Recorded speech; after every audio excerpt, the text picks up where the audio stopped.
Eu sei que muita gente diz que aos 70 anos a gente já viu de tudo, que não existe mais surpresa, que o coração já está calejado, que a dor não machuca mais como antes. Mas essas pessoas nunca ouviram o próprio filho chamar elas de velha, como se fosse um palavrão. Nunca sentiram o peso de ser tratada como um compromisso inconveniente por quem você dedicou a vida inteira. Meu nome é Conceição de Fátima Ribeiro. Tenho 70 anos, sou professora aposentada, viúva há quase 3 décadas, e essa história começa num domingo de maio, que deveria ter sido o dia mais especial do meu ano. Era meu aniversário de 70 anos. Acordei às 5:30 da manhã, antes mesmo do despertador tocar. Sabe aquela ansiedade boa que a gente sentia quando era criança na véspera de Natal? Pois é, eu estava sentindo algo parecido. 70 anos. 7 décadas de vida. E pela primeira vez em muitos anos, eu tinha me permitido criar expectativas. Meu filho Marcelo tinha mandado uma mensagem 3 dias antes perguntando o que eu queria de presente. Respondi que não precisava de presente. Só queria a presença dele e dos meus netos, Guilherme e Amanda. Ele mandou um emoji de coração e escreveu combinado. Aquele emoji foi suficiente para eu passar a semana inteira planejando cada detalhe. Levantei da cama e fui direto para a cozinha. A receita do bolo de laranja da minha mãe estava na minha cabeça desde que aprendi a fazê-lo, aos 12 anos. Era o mesmo bolo que ela preparava nos meus aniversários, o mesmo que eu preparei nos aniversários do Marcelo quando ele era pequeno, o mesmo que eu queria dividir agora com meus netos. Separei os ingredientes com cuidado. 6 laranjas bem maduras, farinha de trigo, açúcar, ovos frescos que eu tinha comprado na feira 2 dias antes, especialmente para essa ocasião. Enquanto espremias as laranjas, o cheiro cítrico foi tomando conta da cozinha e eu me peguei sorrindo sozinha. Fazia tempo que não sorria assim. De verdade, sem motivo aparente além da esperança. O bolo entrou no forno às 7 da manhã. Enquanto ele assava, eu fui arrumar a casa. Passei pano no chão da sala, tirei o pó dos móveis, arrumei as almofadas do sofá. Fui até o armário do corredor e tirei a toalha de mesa bordada que minha mãe me deu quando casei com Osvaldo. Era uma toalha branca com flores azuis nas bordas, feita à mão, que eu só usava em ocasiões muito especiais. E aquele domingo era especial. Coloquei a toalha sobre a mesa da sala de jantar e fiquei olhando por um momento. Quantas histórias aquela toalha tinha presenciado. O primeiro Natal depois do casamento, o aniversário de 1 ano do Marcelo, o último almoço de Páscoa antes de Osvaldo partir. Passei a mão sobre o tecido, sentindo as linhas do bordado sob meus dedos e respirei fundo. Não era hora de ficar melancólica. Era hora de celebrar. O bolo ficou pronto às 9. Dourado por cima, fofinho por dentro, com aquele cheiro que me transportava direto para a miracozinha da minha mãe em Ribeirão Preto. Coloquei sobre a mesa, ao lado das xícaras de porcelana que eram do meu enxoval e que eu guardava para visitas importantes. Arrumei guardanapos de pano, coloquei o açucareiro, preparei o coador de café. Tudo tinha que estar perfeito. Depois fui me arrumar. Tomei um banho demorado, lavei o cabelo com aquele shampoo de camomila que deixa os fios brancos mais brilhantes. Sequei com calma, passei um creme que minha amiga Dora tinha me dado no Natal. Fui até o guarda-roupa e tirei meu vestido azul marinho, aquele que Marcelo me deu há 5 anos, no último aniversário em que ele apareceu pessoalmente. Vesti o vestido e me olhei no espelho. 70 anos. As rugas ao redor dos olhos, as manchas nas mãos, o cabelo que já foi castanho e agora é completamente branco. Mas eu ainda me reconhecia ali. Ainda via a menina que sonhava em ser professora, a mulher que criou um filho sozinha, a avó que amava os netos mesmo à distância. Passei um batom cor-de-rosa claro, coloquei os brincos de pérola que eram da minha mãe e sorri para o reflexo. Estava pronta. Sentei no sofá da sala às 10 da manhã. O bolo sobre a mesa, o café pronto para ser coado, a casa impecável. Peguei meu celular e verifiquei se havia alguma mensagem. Nada. Mas ainda era cedo, me disse. Marcelo provavelmente estava arrumando as crianças, preparando o carro, organizando a saída. Afinal, eles moravam do outro lado da cidade. Era uma viagem de 40 minutos. Às 11 horas, nada. Meio-dia, nada. Eu não quis almoçar. Meu estômago estava fechado, mas não de fome. Era aquela sensação estranha de quando a gente sabe que algo está errado, mas não quer admitir. Levantei do sofá, fui até a janela, olhei para a rua vazia. Era domingo. O dia estava bonito. Sol de outono. Céu azul. Um dia perfeito para um passeio em família. 1 da tarde. O bolo já tinha esfriado completamente sobre a mesa. Eu não tinha colocado as velas porque queria esperar eles chegarem. 7 velas, uma para cada década. Estavam na gaveta da cozinha, ainda na embalagem. Nunca foram acesas. Às 2 da tarde, peguei o celular e olhei de novo. Nenhuma mensagem, nenhuma ligação perdida. Pensei em ligar para Marcelo, mas algo me segurou. Orgulho, talvez. Ou medo de parecer cobrando, de parecer a mãe chata que fica pressionando. Quantas vezes Renata, minha nora, tinha feito comentários sobre eu ser insistente demais? Quantas vezes Marcelo tinha pedido para eu dar espaço para eles? Então esperei. 3 da tarde, 3h30, 4 horas. A luz do sol foi mudando de posição na sala. De manhã, entrava pela janela da frente e iluminava a mesa de jantar. À tarde, a sombra foi crescendo, e o bolo que antes parecia dourado, agora tinha uma cor opaca, triste. Eu olhava para ele e pensava nas laranjas que eu tinha escolhido com tanto cuidado, nos ovos que eu tinha quebrado um por um, no amor que eu tinha colocado em cada gesto. Às 4h30, eu não aguentei mais. Peguei o celular e liguei para Marcelo. Chamou 1 vez, 2 vezes, 3 vezes. Eu já estava quase desligando quando ele atendeu. Ouvi barulho de televisão ao fundo, vozes, risadas. Eles estavam em casa, claramente confortáveis, claramente sem nenhuma intenção de sair. Mas antes que eu pudesse dizer qualquer coisa, percebi algo. A ligação estava diferente. O som estava estranho, como se viesse de longe e de perto ao mesmo tempo. E então entendi. Ele tinha atendido sem querer, provavelmente esbarrando no celular, e o viva voz estava ativado. Eu ia falar, ia dizer "Alô, filho", quando ouvi a voz de Renata. "Quem é?" E então a voz de Marcelo. Aquela voz que eu conhecia desde o primeiro choro na maternidade, que eu ouvi chamar mamãe milhares de vezes, que eu carreguei no coração durante 38 anos. É a velha. Deve estar querendo saber se a gente vai lá. A velha. Meu filho me chamou de a velha. Não minha mãe, não Dona Conceição, não pelo meu nome. A velha. Como se eu fosse uma desconhecida, como se eu fosse um incômodo. Como se 70 anos de vida, 42 anos sendo mãe, pudessem ser resumidos nessa palavra dita com tanto descaso. Ouvi Renata dar uma risada curta. Aquela risada que eu já conhecia, que ela usava quando achava algo patético ou ridículo, e disse: "Fala que a gente está ocupado." Mas Marcelo não disse só isso. Ele foi além. "Não vou gastar meu domingo visitando essa velha. A mãe sempre foi dramática. Ela entende. Não vou gastar meu domingo visitando essa velha. Ela entende." Fiquei paralisada. O celular ainda na mão, a ligação ainda ativa e eu ouvindo meu mundo desabar em câmera lenta. Não era possível.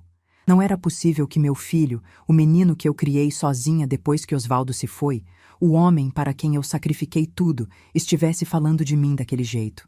Mas era possível, porque eu estava ouvindo. Cada palavra, cada tom, cada risada de fundo. Desliguei antes que ele percebesse. Coloquei o celular sobre a mesa, ao lado do bolo que ninguém comeria, e fiquei olhando para a parede.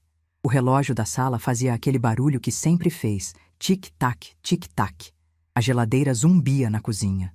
Um carro passou na rua, buzinou para alguém. Sons normais de um domingo normal. Mas nada era normal. Nada seria normal de novo. Esperei as lágrimas chegarem. Esperei aquela dor familiar subir pelo peito e explodir nos olhos, como sempre acontecia quando eu me sentia rejeitada. Mas as lágrimas não vieram. No lugar delas veio outra coisa. Uma coisa fria, pesada, que ocupou o espaço onde antes havia esperança. Fiquei ali sentada por muito tempo. O sol se pôs lá fora, as sombras tomaram conta da sala e eu não me movi. Não acendi a luz, não levantei para comer, não fiz nada. Apenas fiquei ali, processando. Essa velha. A frase ecoava na minha cabeça como um mantra cruel. Essa velha que acordou às 5 da manhã para fazer um bolo. Essa velha que passou a semana limpando a casa. Essa velha que vestiu seu melhor vestido e colocou os brincos da mãe. Essa velha que esperou o dia inteiro por uma visita que nunca viria. Em algum momento, já de noite, eu me levantei. Fui até a cozinha, peguei um copo de água e fiquei olhando pela janela para as luzes da cidade. 70 anos, 7 décadas construindo uma vida, criando um filho, sonhando com uma família que me acolhesse na velhice. E tudo o que eu tinha conseguido era isso. Ser chamada de velha como se fosse um insulto, ser evitada como se fosse um fardo. Mas sabe o que mais me marcou naquela noite? Não foi a dor. A dor eu já conhecia, já tinha sentido tantas vezes que quase era uma companheira. O que me marcou foi o silêncio. O silêncio dentro de mim onde antes havia desculpas. Porque eu sempre arranjei desculpas para Marcelo. Quando ele não me ligava, eu dizia para mim mesma que ele estava ocupado com o trabalho. Quando ele não aparecia nas datas importantes, eu dizia que a vida moderna era assim mesmo, corrida demais. Quando Renata me tratava com frieza, eu dizia que era o jeito dela, que no fundo ela gostava de mim. Mas naquela noite, as desculpas acabaram. Eu tinha ouvido, com meus próprios ouvidos, o que meu filho realmente pensava sobre mim. Não havia mais como fingir. Não havia mais como inventar justificativas. Voltei para a sala e olhei para o bolo de laranja sobre a mesa. Estava ali desde as 9 da manhã, intocado, as velas ainda na gaveta. Peguei um prato, cortei uma fatia e comi sozinha, em pé, no escuro da sala. Era o bolo mais amargo que eu já tinha provado na vida. Não porque tivesse ficado ruim. O bolo estava perfeito. Amargo era o gosto da decepção, da rejeição, do abandono. Terminei de comer, lavei o prato e fui para o quarto. Deitei na cama ainda com o vestido azul marinho, ainda com os brincos da minha mãe e fiquei olhando para o teto.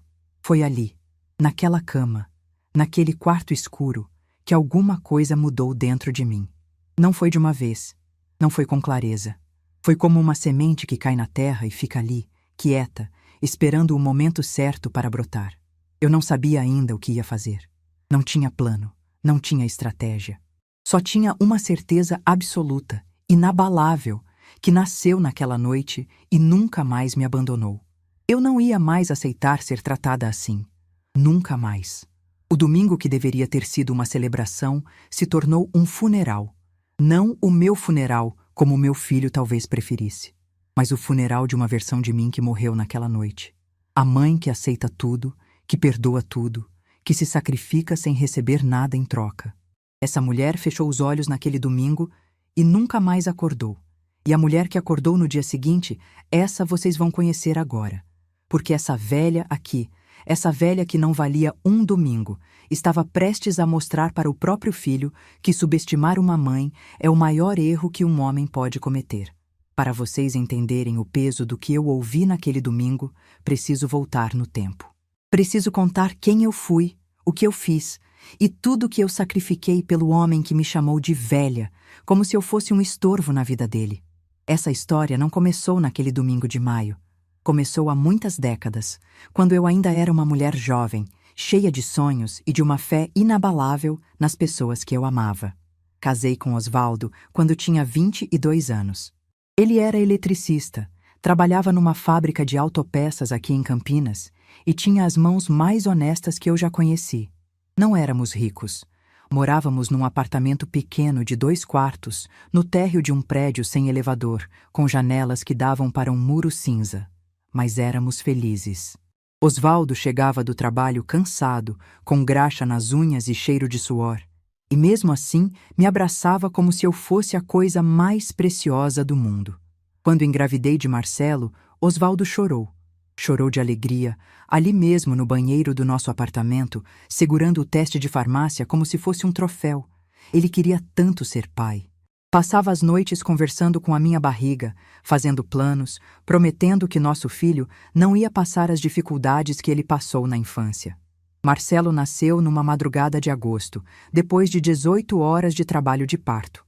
Quando o médico colocou aquele bebê chorando nos meus braços, eu senti um amor que não sabia que existia. Um amor tão grande que doía, que apertava o peito, que fazia eu jurar para mim mesma que faria qualquer coisa por aquela criança. E fiz. Fiz tudo. Nos primeiros anos, a vida foi difícil, mas era boa. Eu trabalhava como professora de português numa escola estadual, Osvaldo fazia hora extra sempre que podia, e a gente ia se virando. Marcelo era uma criança agitada, exigente, que chorava por qualquer coisa e só sossegava no colo. As vizinhas diziam que era manha, que eu estava criando mal, mas eu não ligava. Era meu filho, meu primeiro e único filho, e eu ia dar para ele todo o amor que eu tinha. Quando Marcelo fez 14 anos, minha vida mudou para sempre. Era uma terça-feira comum.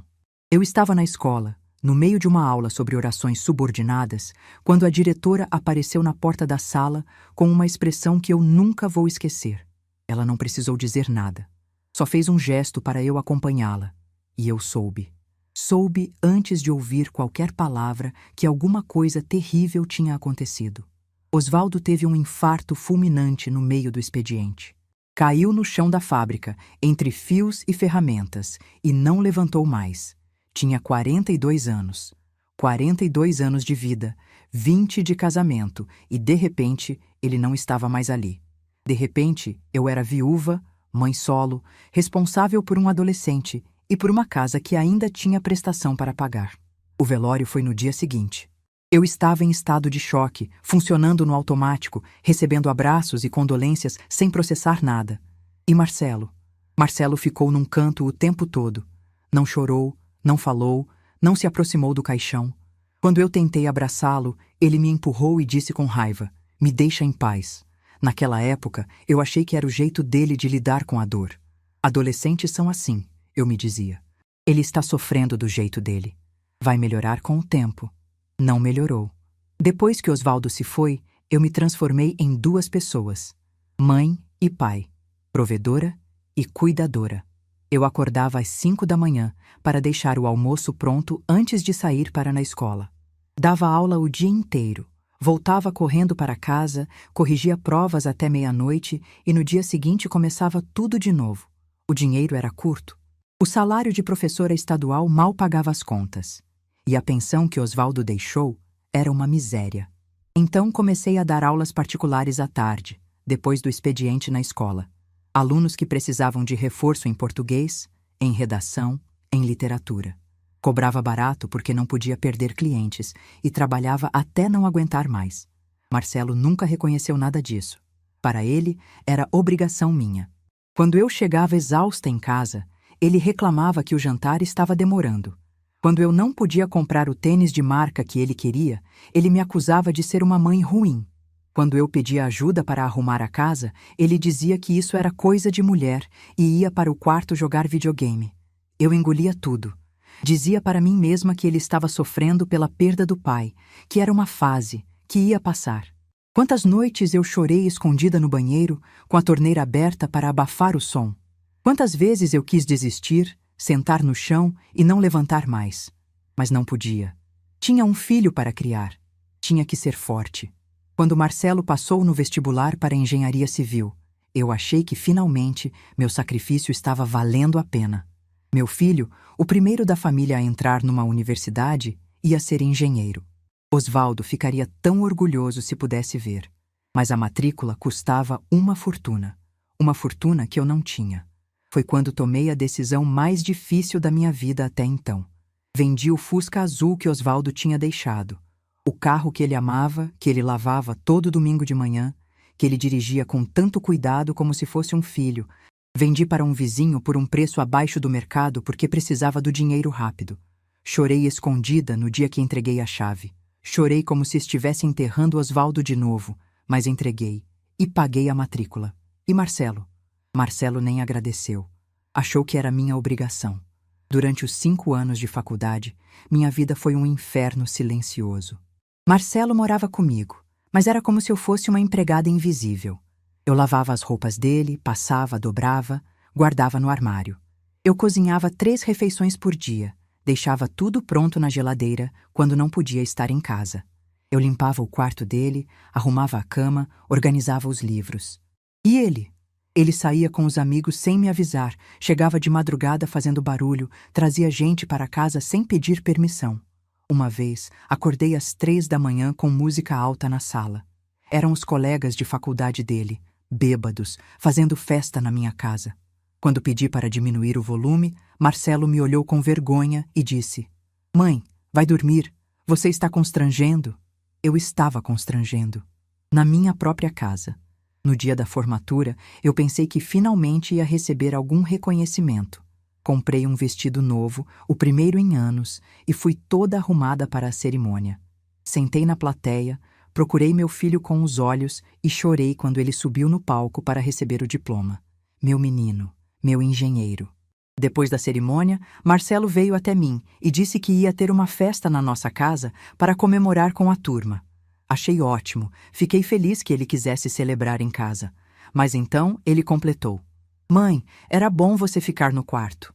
Não quero que os meus amigos fiquem sem graça com você por perto." Fiquei no quarto. Passei a noite inteira ouvindo risadas, música, vozes animadas, enquanto eu estava trancada no meu próprio quarto como uma prisioneira, como uma vergonha que precisava ser escondida. Alguns anos depois, Marcelo conheceu Renata. Ela era secretária na empresa onde ele trabalhava. Uma moça bonita, bem vestida, de família com mais condições que a nossa. Desde o primeiro dia que ela pisou na minha casa, eu senti que não era bem-vinda no mundo dela. Renata olhava para o meu apartamento com um desprezo mal disfarçado. Olhava para as minhas roupas, para os meus móveis, para a minha comida. Uma vez, eu preparei um almoço especial para recebê-la. Fiz frango assado com batatas, arroz, feijão, salada. Ela mal tocou no prato e depois comentou com Marcelo, achando que eu não estava ouvindo: "Sua mãe cozinha muito pesado. Não é à toa que ela é assim." Assim, gorda, ela quis dizer, velha, fora de forma. Todas as coisas que uma mulher não deveria ser aos olhos de alguém como Renata. No casamento, a humilhação foi completa. Renata organizou tudo com a mãe dela, Dona Sônia, e eu fui deixada de fora de cada decisão. Não opinei no vestido, não opinei na decoração, não opinei em nada. E no dia da festa, descobri onde era meu lugar. Uma mesa no fundo do salão, junto com parentes distantes que ninguém conhecia. A mãe da noiva estava na mesa de honra, ao lado dos noivos. Eu, a mãe do noivo. A mulher que tinha criado aquele homem sozinha, estava escondida num canto como uma convidada de segunda classe. Quando tentei me aproximar para tirar foto com Marcelo, Renata disse que o fotógrafo estava ocupado e que, depois, a gente via isso. Nunca vimos. Engoli a humilhação. Mais uma vez. Sorri para quem me cumprimentou, dancei uma música sozinha e fui embora antes do fim da festa porque não aguentava mais fingir que estava tudo bem. Quando os netos nasceram, primeiro Guilherme, depois Amanda, eu achei que finalmente teria meu lugar. Avós são importantes, eu pensava. Avós são amadas, respeitadas, necessárias. Mas Renata fez questão de me manter afastada. Quando eu queria visitar, ela inventava desculpas. As crianças estavam doentes, tinham compromisso, estavam cansadas. Quando eu levava presentes, ela doava dizendo que as crianças tinham de tudo. Quando eu pedia para ficar com os netos um fim de semana, ela dizia que não confiava em pessoas mais velhas para cuidar de crianças pequenas. Pessoas mais velhas. Essa velha. Marcelo nunca me defendeu. Nunca disse uma palavra quando Renata me humilhava. Ficava em silêncio, olhando para o chão, como se o assunto não fosse com ele. Como se eu não fosse a mãe dele. Como se os anos de sacrifício não tivessem existido. E eu, idiota que fui, continuei ajudando. Continuei sendo fiadora dos empréstimos dele. Continuei emprestando dinheiro que nunca voltou. Continuei oferecendo a casa, o carro, o nome, tudo que eu tinha. Porque era meu filho. Porque mães fazem isso. Porque eu achava que um dia, algum dia, ele ia reconhecer. O sobrado onde eles moram até hoje é meu. Comprei há 15 anos, quando Marcelo casou, e emprestei para ele sem cobrar nada. Nunca fiz contrato, nunca pedi aluguel, nunca exigi nada em troca. Era meu presente de casamento, meu jeito de ajudar, meu amor de mãe transformado em escritura. Ele nunca agradeceu, nunca sequer mencionou. Para os amigos, para os vizinhos, para todo mundo, aquela casa era dele. Conquista dele. Mérito dele. E eu era só a velha que aparecia às vezes e que precisava ser tolerada por educação. Tem uma cena que nunca saiu da minha cabeça. Foi no aniversário de 5 anos do Guilherme. Renata organizou uma festa grande, com decoração de personagem de desenho, bolo de 3 andares, animador, pula-pula no quintal. Eu fui, claro. Levei um presente que passei semanas escolhendo, um kit de livros infantis ilustrados, daqueles que a gente lê antes de dormir. Quando cheguei, a mãe de Renata já estava lá, sentada na cadeira principal da sala, recebendo os cumprimentos como se fosse a dona da festa. Guilherme correu para ela gritando: "Vovó! Vovó!" E ela o encheu de beijos. Quando ele me viu, parou. Olhou para Renata como se pedisse permissão e só então veio me dar um abraço rápido, sem graça, quase protocolar. Na hora de cantar parabéns, eu fiquei atrás de todo mundo. Não conseguia nem ver o bolo direito. A mãe de Renata estava ao lado de Guilherme, ajudando ele a soprar as velas, fazendo pose para as fotos. E eu estava lá no fundo, segurando meu presente embrulhado, esperando uma chance de entregar. Quando finalmente consegui dar o presente para o meu neto, Renata interceptou. Abriu o pacote antes dele, olhou os livros com desdém e disse: "Ah, livros. Guilherme prefere brinquedos eletrônicos, não é, filho?" Ela colocou os livros num canto e nunca mais os vi. Provavelmente foram doados, junto com os outros presentes que eu levei ao longo dos anos. Naquele dia, eu voltei para casa e chorei a noite inteira. Chorei pela neta que mal me conhecia, pelo neto que precisava de permissão para me abraçar, pelo filho que assistia tudo calado. Chorei por mim, pela mulher que eu tinha me tornado, pela invisibilidade que tinha aceitado como destino. O que ninguém sabia, o que eu nunca contei para ninguém, era que enquanto eu era tratada como invisível, eu estava construindo algo em silêncio. Cada centavo que sobrava, cada real que eu conseguia economizar, eu guardava. Investia em terrenos, em imóveis pequenos, em aplicações seguras, não para mim. Eu achava que era para deixar para Marcelo quando eu partisse. Mas depois daquele domingo, depois de ouvir meu filho me chamar de velha, como se eu fosse lixo, eu entendi uma coisa. Eu não devia nada para ele. Nada. Eu tinha dado tudo. E tudo não tinha sido suficiente. Então, estava na hora de parar de dar e começar a viver. Estava na hora de essa velha mostrar que ainda tinha muito a dizer. E a primeira coisa que eu ia dizer era não. Na manhã seguinte àquele domingo, acordei diferente. Não sei explicar direito o que tinha mudado, mas era como se alguém tivesse trocado uma peça dentro de mim durante a noite. A mulher que abriu os olhos naquela segunda-feira não era mais a mesma que tinha dormido chorando tantas vezes antes. Levantei da cama às 6 horas, como sempre fiz a vida inteira. Fui até a cozinha e olhei para o bolo de laranja que ainda estava sobre a mesa, coberto com um pano de prato. Tinha ficado ali a noite toda, intocado, esperando uma família que nunca chegou. Peguei o bolo, coloquei num saco plástico e joguei no lixo. Não senti nada. Nem tristeza, nem raiva, nem alívio. Apenas fiz o que precisava ser feito. Preparei meu café da manhã em silêncio. 2 fatias de pão com manteiga, uma xícara de café com leite. Sentei na mesa da cozinha e comi devagar, olhando pela janela para o dia que nascia lá fora. O sol estava nascendo por trás dos prédios, pintando o céu de laranja e rosa. Bonito. A vida continuava, indiferente à minha dor.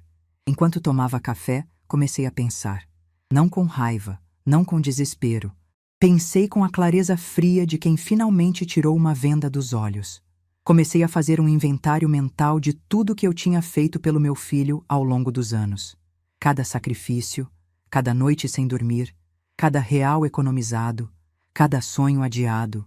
E então comecei a fazer outro inventário, de tudo que eu ainda sustentava na vida dele sem receber nada em troca. O sobrado onde ele morava com a família estava no meu nome. Eu era fiadora do financiamento do carro dele. Eu era fiadora do empréstimo que ele tinha feito para a empresa. Eu era fiadora do cartão de crédito com limite alto que ele usava para impressionar os amigos. Meu nome, minha assinatura, minha credibilidade construída ao longo de décadas de trabalho honesto, tudo isso estava amarrado à vida de um homem que me chamava de velha pelas costas. Terminei o café e lavei a louça. Depois fui até o quarto e abri o armário onde guardava meus documentos importantes. Tinha uma pasta azul, grossa, cheia de papéis que eu nunca tinha organizado direito. Sentei na cama e comecei a olhar, um por um. a escritura do sobrado, os contratos de fiança, os comprovantes de depósitos que eu tinha feito ao longo dos anos para ajudar Marcelo em momentos difíceis, cartas do banco confirmando que eu era responsável solidária pelas dívidas dele. Tudo estava ali, documentado, provando uma vida inteira de dedicação a um filho que não me valorizava. Fiquei olhando para aqueles papéis por muito tempo. Cada um deles representava um momento em que eu tinha dito sim. Sim para o empréstimo. Sim para a fiança. Sim para a garantia. Sim para tudo que Marcelo pediu, sem nunca questionar, sem nunca cobrar, sem nunca pedir nada em troca. E ele? O que ele tinha dito sim para mim? Fechei a pasta e guardei de volta no armário. Já sabia o que precisava fazer. Mas não ia agir por impulso. Não ia fazer nada movida pela raiva ou pela mágoa. Ia fazer tudo do jeito certo, com calma, com planejamento, com a dignidade que eu sempre tive. Na quarta-feira daquela semana, liguei para minha amiga Dora. Conhecia ela há mais de 30 anos, desde a época em que trabalhávamos juntas na escola. Ela era professora de matemática, aposentada como eu, e uma das poucas pessoas em quem eu confiava de verdade. Contei para ela o que tinha acontecido no domingo. Contei sobre a ligação, sobre as palavras do Marcelo, sobre tudo. Dora ficou em silêncio por um longo momento. Depois disse, com aquela voz firme que ela sempre teve: Conceição, você precisa de um advogado. Não para brigar, não para fazer escândalo, mas para saber quais são seus direitos e se proteger. Ela me deu o nome de um advogado que tinha ajudado ela numa questão de herança anos antes. Dr. Paulo Mendes, um senhor da nossa idade, com escritório no centro da cidade. Anotei o telefone e agradeci. Dora ainda perguntou se eu estava bem, se precisava de companhia. Disse que estava bem, que só precisava de um tempo para pensar. Passei o resto da semana em silêncio. Não liguei para Marcelo. Não mandei mensagem. Não fiz nenhum contato. Ele também não me procurou. Nenhuma ligação perguntando como eu estava. Nenhuma mensagem se desculpando pelo domingo. Nada. Era como se eu não existisse. Aquele silêncio dele, que antes me machucava tanto, agora me dava forças. Cada dia que passava sem notícias era uma confirmação de que eu tinha tomado a decisão certa. Na segunda-feira seguinte, 2 semanas depois do meu aniversário, fui ao escritório do Dr. Paulo. Ficava num prédio antigo no centro, com aqueles elevadores de grade de ferro que fazem barulho ao subir. O escritório era simples, com móveis de madeira escura e estantes cheias de livros jurídicos. Doutor Paulo me recebeu com um aperto de mão firme e um sorriso gentil. Era um homem de uns 70 e poucos anos, cabelo branco penteado para trás, óculos de armação grossa. Tinha aquela aparência de quem já viu muita coisa na vida e não se assusta mais com nada. Me ofereceu café, sentou na cadeira atrás da mesa e disse: Dona Conceição, me conte tudo desde o início, não tenha pressa. E eu contei. Contei sobre Osvaldo, sobre a viuvez, sobre os anos criando Marcelo sozinha. Contei sobre os sacrifícios, sobre o Fusca que vendi, sobre as noites trabalhando até tarde. Contei sobre Renata, sobre as humilhações, sobre o casamento onde fui colocada numa mesa no fundo. Contei sobre os netos que mal me conheciam, sobre os presentes que eram doados, sobre a distância que foi crescendo ao longo dos anos. E contei sobre o domingo, sobre o bolo, sobre as horas de espera, sobre a ligação no viva voz. Quando repeti as palavras que Marcelo tinha dito, minha voz não tremeu. Eu já tinha chorado tudo que tinha para chorar. Dr. Paulo ouviu em silêncio, fazendo anotações num bloco amarelo. Quando terminei, ele tirou os óculos, limpou as lentes com um lenço de pano e me olhou nos olhos. Dona Conceição, a senhora é fiadora de quantos compromissos do seu filho? Abri a pasta azul que tinha trazido comigo e mostrei os documentos. Ele foi olhando um por um, separando em pilhas diferentes, fazendo mais anotações. De vez em quando soltava um suspiro baixo, como quem está montando um quebra-cabeça complicado. O carro está financiado em nome dele, mas a senhora é fiadora, ele disse, organizando os papéis. O empréstimo empresarial também tem a senhora como garantidora. O cartão de crédito, mesma situação. E o sobrado onde ele mora está inteiramente no nome da senhora, cedido por empréstimo verbal, sem contrato formal. Confirmei tudo com um aceno de cabeça. Dr. Paulo colocou os óculos de volta e se recostou na cadeira. A senhora tem todo o direito de se retirar dessas garantias. O processo não é complicado, mas precisa ser feito corretamente. E quanto ao sobrado, como não existe contrato de aluguel ou comodato formal, a senhora pode solicitar a desocupação a qualquer momento, dando um prazo razoável. Senti um peso saindo das minhas costas. Não era permissão que eu estava buscando, era confirmação. Confirmação de que eu tinha opções, de que não estava presa, de que podia mudar minha situação se quisesse. Quanto tempo leva para tirar meu nome de tudo? Perguntei. Depende de cada instituição, ele respondeu. Algumas aceitam a retirada da fiança se o titular conseguir apresentar outro garantidor ou bens em garantia. Outras podem cobrar as dívidas integralmente antes de liberar. De qualquer forma, a senhora precisa comunicar formalmente que não deseja mais ser responsável solidária. A partir dessa comunicação, qualquer nova dívida contraída não será mais sua responsabilidade. Ficamos mais 1 hora conversando sobre detalhes, sobre procedimentos, sobre prazos. Doutor, Paulo me explicou cada passo com paciência, respondeu todas as minhas perguntas e no final disse algo que nunca esqueci. Dona Conceição, em todos os meus anos de profissão, vi muitos casos de filhos que tratam os pais como caixas eletrônicos, que só aparecem quando precisam de dinheiro, de assinatura, de favor. A senhora fez mais do que a maioria das mães faria. Agora é hora de pensar na senhora.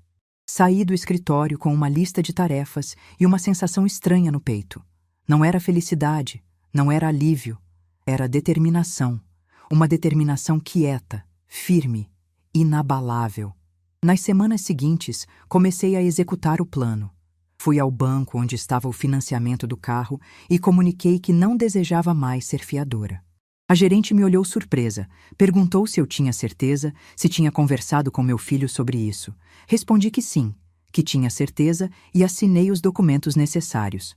Fui à financeira onde estava o empréstimo da empresa de Marcelo. Mesmo procedimento. Comuniquei minha retirada, preenchi formulários, assinei declarações. O atendente me informou que Marcelo seria notificado e teria um prazo para apresentar novo fiador ou garantia. Agradeci e fui embora. Fui à administradora do cartão de crédito. Cancelei minha responsabilidade como fiadora. Mais papéis, mais assinaturas, mais olhares surpresos de funcionários que não entendiam por que uma mãe estava fazendo aquilo. Cada documento que eu assinava era como tirar uma corrente do pescoço. Eu não tinha percebido o peso que carregava até começar a me livrar dele. Eram décadas de compromissos, de responsabilidades, de preocupações que não eram minhas, mas que eu tinha assumido por amor a um filho que não me amava de volta. Fiz tudo em silêncio. Não contei para ninguém além de Dora e Dr. Paulo. Não liguei para Marcelo avisando, não mandei mensagem explicando. Se ele não tinha me dado a chance de falar no domingo do meu aniversário, eu não ia dar a ele a chance de me convencer a mudar de ideia. 1 mês se passou desde aquele domingo. 1 mês inteiro sem nenhum contato do meu filho. Nenhuma ligação, nenhuma visita, nenhuma mensagem perguntando se eu estava viva. Era como se ele tivesse esquecido que eu existia. Mas eu não tinha esquecido. Eu estava ocupada demais reorganizando minha vida. Numa tarde de sexta-feira, eu estava em casa lendo um livro quando meu celular tocou. Olhei para a tela e vi o nome de Marcelo. Meu coração acelerou por 1 segundo, mas logo se acalmou. Atendi com a voz tranquila, como se fosse uma ligação qualquer. Oi, mãe, tudo bem? A voz dele era animada, despreocupada, como se nada tivesse acontecido. Como se ele não tivesse me chamado de velha, como se não tivesse ignorado meu aniversário, como se tudo estivesse perfeitamente normal entre nós. Tudo bem, Marcelo. E você? Tudo ótimo, mãe. Olha, estou ligando porque surgiu uma oportunidade incrível de negócio. Uma expansão da empresa, um investimento que vai triplicar em 2 anos.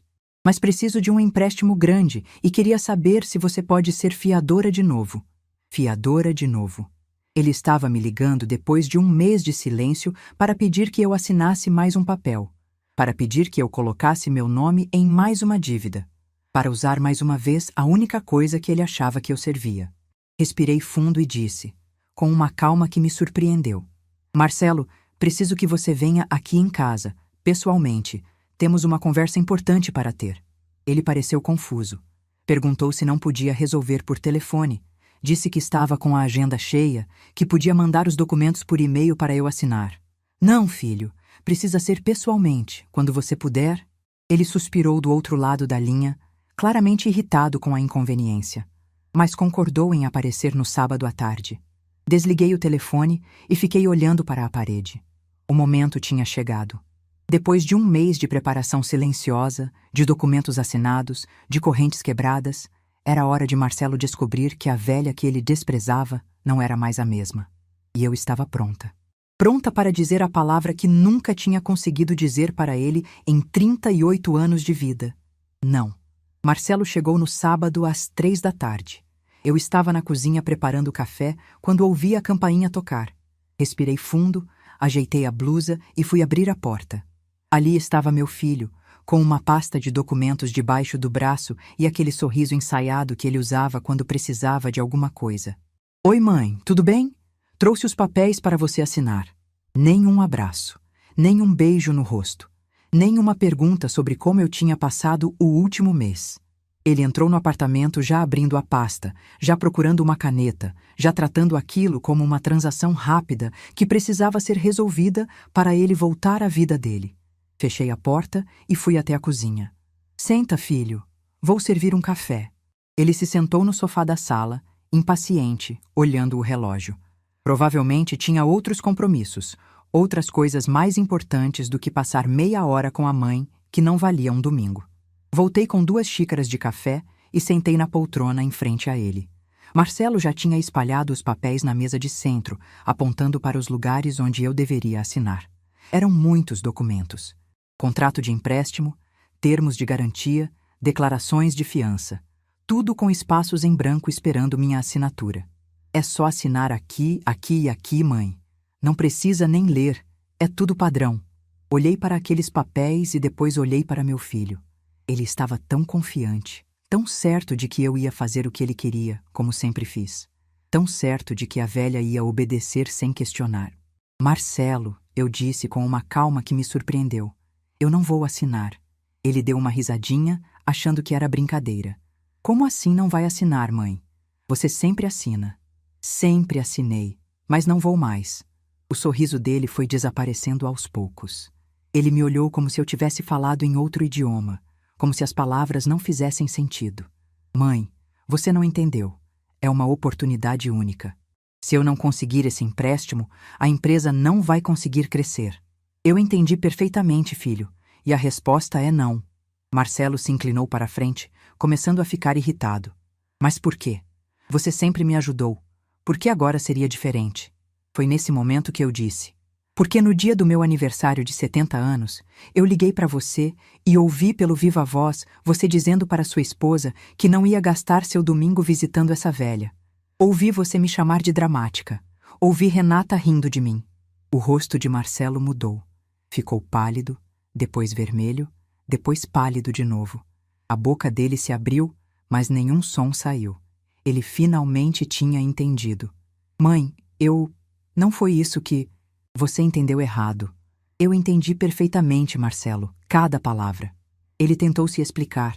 Disse que estava estressado, que tinha sido um comentário infeliz, que não era o que parecia. As desculpas saíam atropeladas, misturadas com justificativas, com tentativas de minimizar o que ele tinha dito. Mas eu já conhecia aquele discurso. Tinha ouvido versões dele a vida inteira. Levantei a mão pedindo silêncio e continuei. Mas não é só por isso que eu não vou assinar.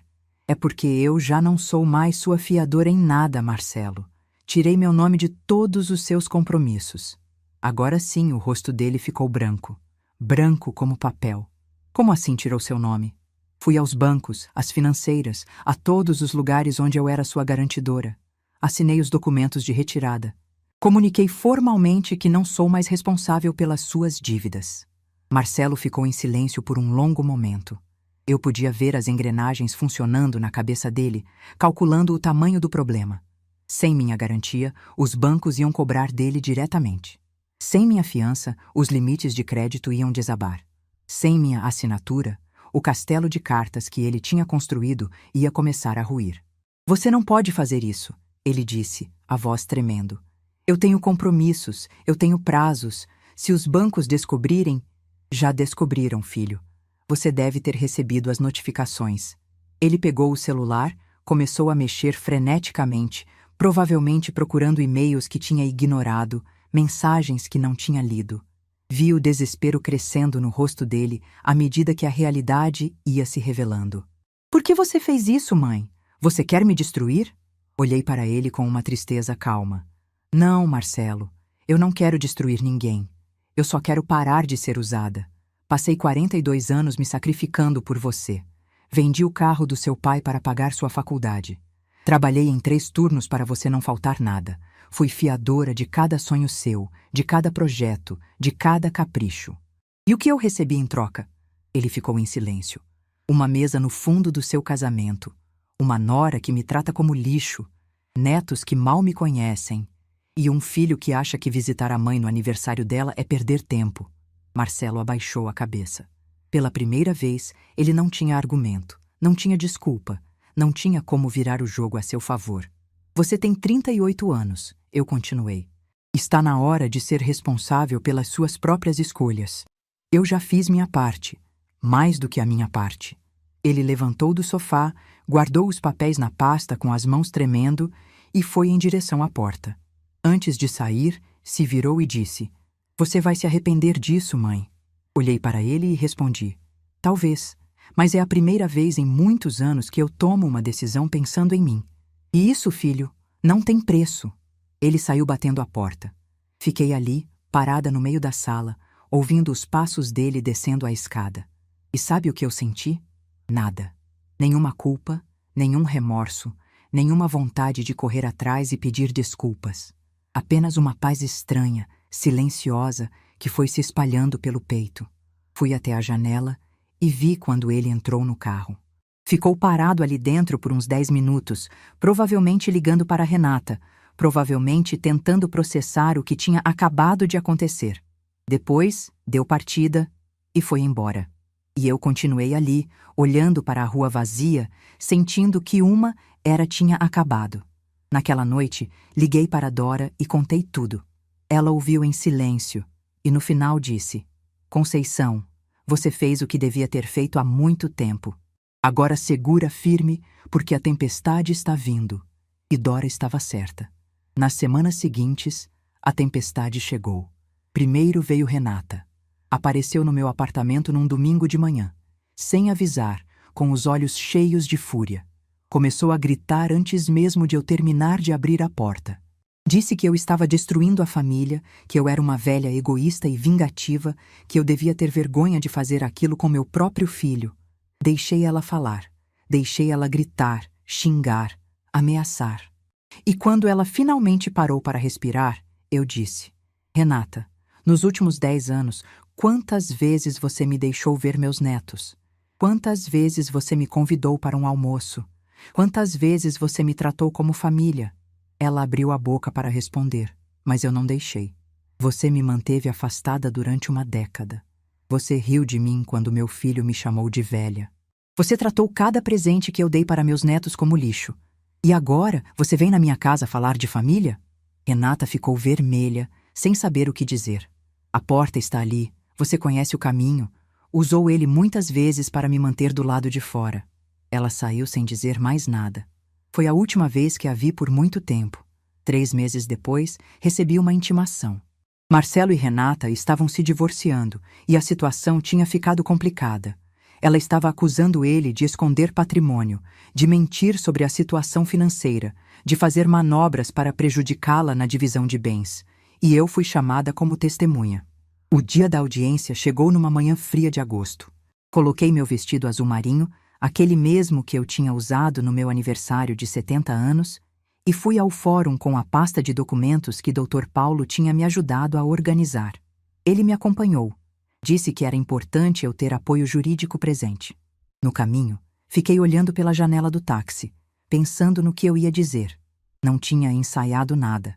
Não tinha decorado respostas. Ia simplesmente falar a verdade. A mesma verdade que eu tinha engolido durante décadas. Quando entrei na sala, vi Marcelo de um lado com seu advogado, Renata do outro com o advogado dela. Os dois me olharam ao mesmo tempo. Marcelo com expectativa, achando que eu ia defendê-lo, que o sangue era mais forte que qualquer mágoa. Renata com desprezo, achando que eu ia mentir para proteger meu filho como sempre fiz. Nenhum dos dois sabia o que eu ia dizer. Nenhum dos dois me conhecia de verdade. O juiz me chamou para depor.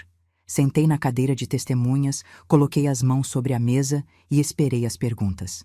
O advogado de Renata foi direto ao ponto. Perguntou sobre o sobrado onde eles moravam. De quem era o imóvel? Quem pagava as contas? Quem era o verdadeiro proprietário? Olhei para Marcelo. Vi o medo nos olhos dele. E então respondi, com a mesma calma que tinha usado no dia do confronto. O sobrado está no meu nome. Sempre esteve. Comprei há 15 anos, quando meu filho se casou, e emprestei para ele morar. Nunca houve transferência de propriedade. Vi o rosto de Renata mudar. Durante todo o casamento, Marcelo tinha deixado ela acreditar que a casa era dele. Conquista dele, mérito dele. E agora ela descobria, ali, na frente do juiz, que o marido tinha mentido. O advogado continuou perguntando sobre os carros, sobre os empréstimos, sobre as fianças. Eu respondi tudo. Mostrei os documentos. Expliquei que durante 20 anos eu tinha sido a fiadora invisível de toda a vida financeira do meu filho. Que cada bem que ele ostentava estava garantido pelo meu nome, pela minha assinatura, pela minha credibilidade. Quando terminei de falar, o silêncio na sala era pesado. O juiz me olhava com uma expressão que eu não conseguia decifrar. Marcelo estava lívido, as mãos apertando a borda da mesa. Renata estava em choque, processando a dimensão da mentira em que tinha vivido. O advogado dela fez uma última pergunta. Dona Conceição, por que a senhora manteve tudo isso em segredo durante tantos anos? Olhei para Marcelo. Meu filho, o menino que eu tinha criado sozinha, que eu tinha amado mais do que a mim mesma, que eu tinha carregado nas costas a vida inteira. E respondi, porque eu era mãe. E mães fazem coisas absurdas por amor. A gente se sacrifica achando que vai ser reconhecida. A gente dá tudo achando que vai receber alguma coisa em troca. A gente aceita ser invisível achando que um dia vai ser vista. Fiz uma pausa e continuei. Mas o amor de mãe tem limite. O meu acabou no dia em que meu filho disse que visitar essa velha não valia um domingo. Vi lágrimas nos olhos de algumas pessoas que assistiam. Vi o juiz balançar a cabeça lentamente. E vi meu filho, pela primeira vez na vida, completamente sem palavras. Quando saí da sala de audiência, não olhei para trás. Não precisava ver a expressão de Marcelo, não precisava ouvir suas justificativas, não precisava de mais nada dele. Eu tinha dito a verdade, apenas a verdade. E a verdade, como eu descobri naquele dia, tem uma voz própria que ninguém consegue calar. Dr. Paulo estava me esperando no corredor. Ele não disse nada, apenas colocou a mão no meu ombro num gesto de solidariedade. Nós dois sabíamos que aquela audiência tinha mudado tudo. Não só para Marcelo e Renata, mas para mim também. Saímos do fórum e fomos tomar um café numa padaria ali perto. Dr. Paulo me disse que eu tinha sido corajosa, que muitas pessoas na minha situação teriam mentido para proteger o filho, mesmo depois de tudo. Eu respondi que não era coragem, era cansaço. Cansaço de carregar mentiras que não eram minhas, de proteger pessoas que nunca me protegeram. Voltei para casa naquela tarde sentindo um peso diferente. Não era mais o peso da mágoa ou da raiva. Era o peso de quem acaba de encerrar um capítulo muito longo e ainda não sabe o que vem depois. Mas pela primeira vez em muitos anos, esse não saber não me assustava. Eu tinha finalmente contado minha história. E agora, pela primeira vez em 70 anos, eu estava pronta para começar a viver a minha própria vida. O que viria depois, eu ainda não sabia. Mas sabia que, fosse o que fosse, eu ia enfrentar de cabeça erguida. Porque essa velha aqui tinha descoberto uma coisa importante. Nunca é tarde para parar de ser invisível. 6 meses se passaram desde aquela audiência no fórum. 6 meses que pareceram uma vida inteira. Porque de certa forma foram. A mulher que saiu daquela sala de tribunal não era mais a mesma que entrou. Eu tinha deixado para trás décadas de silêncio, de sacrifício invisível, de amor não correspondido. E no lugar disso tudo, encontrei algo que não esperava encontrar aos 70 anos. Eu mesma. O resultado do divórcio foi devastador para Marcelo. Renata conseguiu provar que ele tinha mentido sobre o patrimônio durante todo o casamento, e a divisão de bens foi refeita, levando em conta que a casa onde moravam nunca foi dele. O sobrado, é claro, continuou no meu nome, porque sempre esteve. Mas agora todo mundo sabia a verdade. Sem a casa, sem o crédito, sem as garantias que eu tinha sustentado durante 20 anos, Marcelo viu seu mundo desmoronar. A empresa dele não conseguiu se recuperar depois que os bancos cortaram os limites. Em menos de 4 meses, teve que fechar as portas. Ele passou de empresário bem-sucedido a funcionário de uma construtora, trabalhando para antigos concorrentes que agora eram seus chefes. Não vou mentir dizendo que não senti nada quando soube. Senti, mas não era satisfação, não era alegria com o sofrimento dele. Era uma tristeza calma, distante, como quem olha para uma tragédia que poderia ter sido evitada. Marcelo tinha todas as ferramentas para construir uma vida honesta, independente, digna. Escolheu construir um castelo de cartas sustentado pela mãe, que ele desprezava. Quando as cartas caíram, a culpa não era minha. Renata desapareceu da minha vida completamente. Soube por terceiros que ela voltou a morar com a mãe, Dona Sônia, e que estava trabalhando numa loja de roupas no shopping. Nunca mais a vi pessoalmente e sinceramente não fiz questão. Algumas pessoas passam pela nossa vida deixando marcas que a gente prefere esquecer. Renata era uma dessas pessoas. Mas a maior surpresa daqueles meses não veio de Marcelo nem de Renata. Veio de onde eu menos esperava. Era uma tarde de domingo, 3 meses depois da audiência. Eu estava na cozinha preparando um chá quando a campainha tocou. Fui atender sem imaginar quem poderia ser, e quando abri a porta, meu coração parou por um segundo. Ali estavam Guilherme e Amanda, meus netos. Sozinhos, sem os pais, com expressões que misturavam nervosismo e determinação. Guilherme tinha crescido tanto desde a última vez que o vi de perto. Estava com quase 13 anos, alto para a idade, com os olhos castanhos que me lembravam Osvaldo.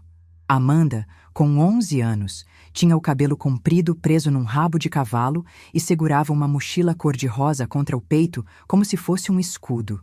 Ficamos nos olhando por um momento que pareceu eterno. Eu não sabia o que dizer. Não sabia se devia abraçá-los ou esperar que eles tomassem a iniciativa. Anos de distância forçada tinham criado um abismo entre nós, e eu não tinha certeza se era possível atravessá-lo. Foi Amanda quem quebrou o silêncio. Com aquela voz fininha de criança que está tentando ser corajosa, ela disse: "Vovó, a gente pode entrar? Precisamos conversar com a senhora." Abri a porta completamente e dei espaço para eles passarem. Guilherme entrou primeiro, olhando ao redor do apartamento como se estivesse vendo pela primeira vez. Amanda veio logo atrás, ainda segurando a mochila. Ofereci suco, biscoitos, perguntei se queriam alguma coisa. Eles negaram educadamente e sentaram no sofá, um do lado do outro, como se precisassem de apoio mútuo para o que iam dizer. Sentei na poltrona em frente a eles e esperei. Guilherme respirou fundo e começou: "Vovó, a gente ouviu muita coisa sobre a senhora nesses últimos meses. O pai disse que a senhora destruiu a família. A mãe disse que a senhora é egoísta. Mas a gente queria ouvir a sua versão." Olhei para aquelas 2 crianças que eu mal conhecia, que tinham sido criadas para me ver como uma estranha inconveniente, e senti uma dor antiga apertar o peito. Quantas vezes eu tinha sonhado em ter uma conversa assim com eles? Quantas vezes eu tinha imaginado poder contar minha história sem filtros? Então contei. Contei tudo, desde o início, adaptando a linguagem para que eles pudessem entender. Contei sobre o avô Osvaldo, sobre como ele morreu jovem e como eu criei o pai dele sozinha. Contei sobre os sacrifícios, sobre os anos trabalhando em 3 turnos, sobre o carro que vendi para pagar a faculdade. Contei sobre o casamento, sobre as humilhações que engoli em silêncio, sobre os presentes que nunca chegavam até eles. E contei sobre o domingo do meu aniversário, sobre o bolo que preparei às 5 da manhã, sobre as horas de espera, sobre a ligação que mudou tudo. Quando terminei, o silêncio na sala era pesado. Amanda estava com os olhos cheios de água. Guilherme olhava para o chão, processando tudo o que tinha ouvido. Foi Amanda quem falou primeiro, com a voz embargada: "Vovó, a gente não sabia. A gente achava que a senhora não gostava da gente, que não queria nos ver. A mãe sempre dizia que a senhora era difícil, que não valia a pena insistir." Senti as lágrimas descendo pelo meu rosto, mas não tentei escondê-las. Eu sempre quis ver vocês, meus amores. Cada presente que eu levava, cada visita que eu tentava fazer, cada ligação no aniversário de vocês. Eu nunca desisti, mas me mantiveram afastada e eu não tinha forças para lutar contra isso. Guilherme levantou do sofá e veio até mim. Ficou parado na minha frente por um momento e então fez algo que eu não esperava.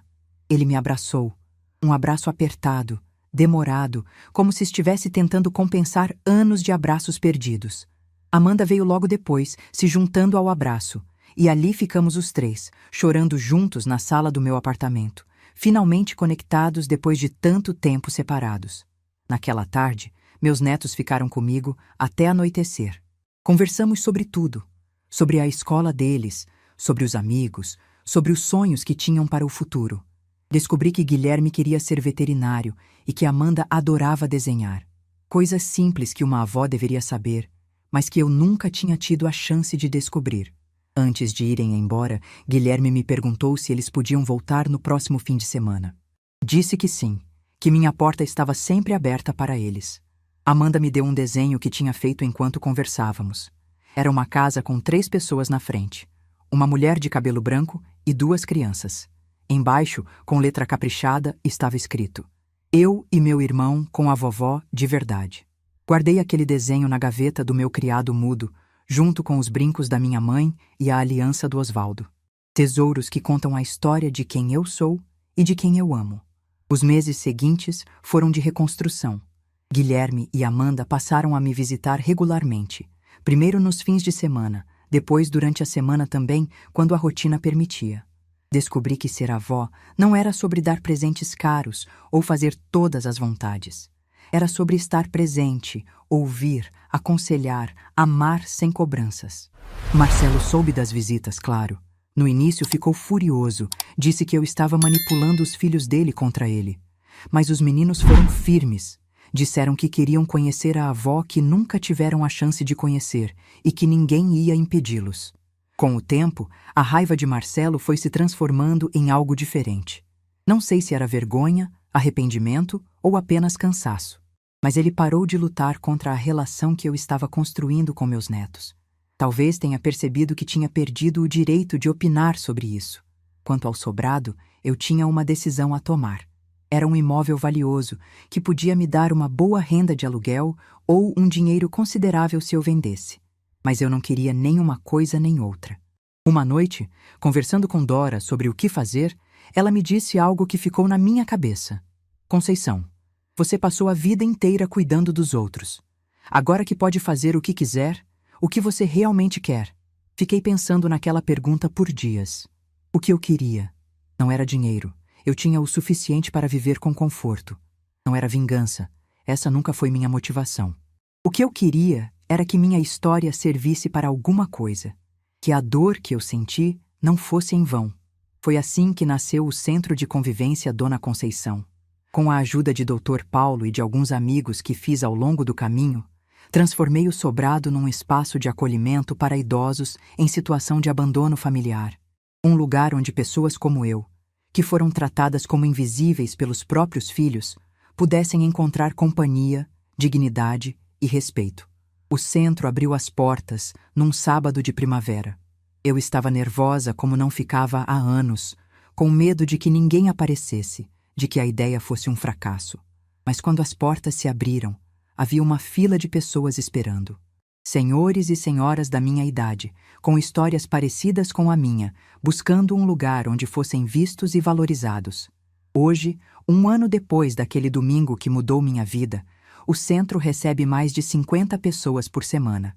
Temos oficinas de artesanato, rodas de conversa, aulas de informática para quem quer aprender a usar o celular, tarde de jogos, sessões de cinema. Cada atividade foi pensada para combater a solidão que tantos idosos enfrentam em silêncio. Guilherme e Amanda são voluntários do centro nos fins de semana. Guilherme ajuda nas aulas de informática, ensinando os avós e avós a mandar mensagens e fazer videochamadas. Amanda coordena a oficina de desenho, onde descobriu que muitos idosos têm talentos artísticos que nunca puderam desenvolver. Ver meus netos ali, doando tempo e carinho para pessoas que precisam, me enche de um orgulho que não sei explicar. Eles estão aprendendo algo que o pai deles nunca aprendeu, que o valor de uma pessoa não está no que ela pode fazer por você, mas no que ela é. Marcelo nunca pisou no centro. Nunca me pediu desculpas, nunca reconheceu o que fez. Acho que ele ainda se vê como vítima, ainda não entende onde errou. Mas sabe de uma coisa? Eu não preciso mais das desculpas dele, não preciso mais da aprovação dele, não preciso mais de nada dele. O amor que eu sentia por Marcelo não morreu, porque amor de mãe não morre assim, mas se transformou. Virou um amor à distância, um amor que aceita a realidade sem tentar mudá-la. Ele é meu filho, sempre será, mas eu não sou mais refém desse título. Outro dia, uma das senhoras do centro me perguntou como eu consegui dar a volta por cima depois de tudo que passei. Respondi que não foi fácil, que teve dias em que eu quis desistir, dias em que a dor parecia grande demais, mas que em algum momento entendi que eu tinha uma escolha. Podia passar o resto da vida me lamentando pelo filho que não tive, ou podia construir uma vida nova com o que eu tinha. Escolhi construir. Hoje, quando acordo de manhã, não sinto mais aquele vazio que me acompanhou por tantos anos. Tenho propósito, tenho pessoas que me valorizam, tenho netos que me amam de verdade. Tenho uma vida que é minha, construída nos meus termos, sem depender da aprovação de quem nunca me aprovou. Aquele bolo de laranja que esfriou no domingo do meu aniversário foi o último que eu fiz esperando alguém que não viria. Agora, faço bolos toda semana no centro, para pessoas que fazem fila para comer uma fatia e me agradecem com sorrisos genuínos. 71 anos. É essa a minha idade agora. E posso dizer, com toda a certeza do mundo, que esse último ano foi o melhor da minha vida. Não porque foi fácil, mas porque foi verdadeiro. Porque finalmente parei de viver para os outros e comecei a viver para mim. Se você está ouvindo essa história e se reconhece nela, quero que saiba de uma coisa. Não importa a sua idade, não importa quanto tempo você passou sendo invisível, não importa quantas vezes te fizeram sentir que você não tinha valor. Você sempre pode escolher diferente. Você sempre pode dizer não. Você sempre pode recomeçar. Essa velha que não valia um domingo descobriu que vale todos os dias da sua própria vida. E essa descoberta, meus queridos, ninguém mais pode tirar de mim. Nunca é tarde para parar de ser invisível. Nunca é tarde para exigir respeito. Nunca é tarde para se libertar. E se você aprendeu alguma coisa com a minha história, que seja isso. O amor próprio não tem idade. E a dignidade, essa a gente não pede. A gente conquista. Se essa história tocou seu coração, deixe seu like, se inscreva no canal e comente aqui embaixo. No meu lugar, o que você faria? Sua mensagem pode iluminar o dia de alguém.